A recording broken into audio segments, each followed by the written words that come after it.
I believe all of us are being born out of a stream of energy. And the soul, for me, is an impulse that comes into life. And the soul dives into the soul. It is a spark of light.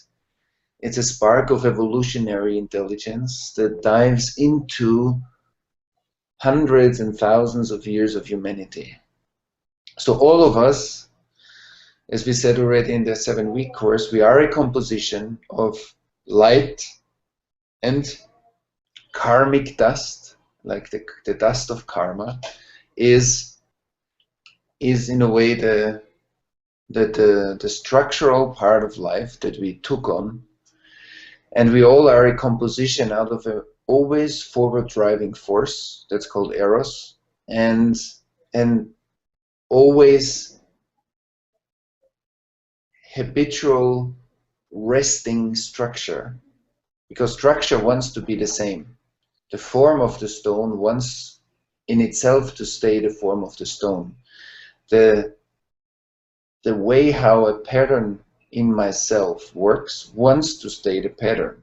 The neuronal network in my brain wants to stay a coherent loop. And so we are all, and that's not good or bad, that's just a fact. So life needs a structure. A structure is healthy as long as the structure is able to grow with the evolution of life. So now structure in itself is something healthy. Structure that is not able to change becomes a prison. Because life, the evolutionary drive of life, will always want to become a higher version of itself. The light of our soul will want to return into its origin, into the source of light. And so we are all movements that want to be also in movement. And we are all structures that also want to stay structures. And that's the healthy dilemma of humanity. So that's that there is a tension between what we want to be as a structure and what we want to become as the driving force that expresses itself as this universe. And all of us are part of this game.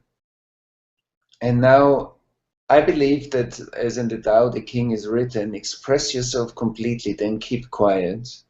And in other traditions it's named differently, that we are meant to express our life energy completely in order to return back into nothing. And I'm sure that all of us are aware of the Zen circle, so that it's an open circle that ends with a higher end, which means that when we come into life, we fulfill our lifetime, and then we end and return into peace. And so when an energy expresses itself completely, it can return into nothing. And it can evolve into a higher state. So I believe that every energy that cannot or could not be expressed is still like a circular energetic flow that is screaming for salvation, that is screaming to be resolved, that is screaming to be integrated. So shadows are nothing but contractions that hold a screaming energy that says, hey, hey, hey, hey. An energy that says, hey, here I am, here I am, here I am, here I am. But because it's covered by that contraction, it usually has been muted. So it's a corner in the room that I don't see because it's dark. And from time to time, I see symptoms coming out from that corner because someone is screaming in the dark. And so our art will be to find out what are the energies that I am not aware of, because if it's a shadow for myself, I am not aware of the energy itself. I'm not aware of the screaming particle.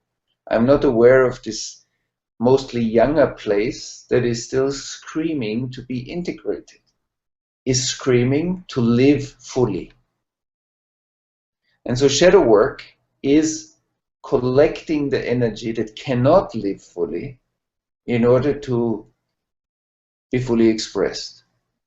And so that's a very beautiful work, because once we start it and we do it skillfully, so we just become more mature, more grown up, and more wholesome human beings that feel more happy. Why? Because more of the movement that we are is being expressed.